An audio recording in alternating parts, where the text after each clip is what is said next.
7分でわかる鳥取城の戦い。1、播磨の国を平定した羽柴秀吉軍は、次のターゲットを稲葉の国の鳥取城に定めました。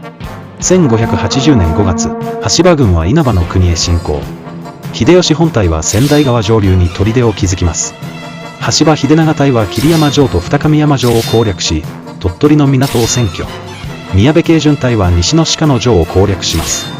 こうして孤立した鳥取城は羽柴軍に包囲されました。稲葉の守護大名山名豊国は、籠城で対抗します。ところが豊国はあっさり羽柴軍に降伏します。秀吉から降伏すれば領地を安堵すると話を持ちかけられていたからです。豊国は家臣たちに相談することなく降伏したため、家臣たちは驚きと困惑を隠せませんでした。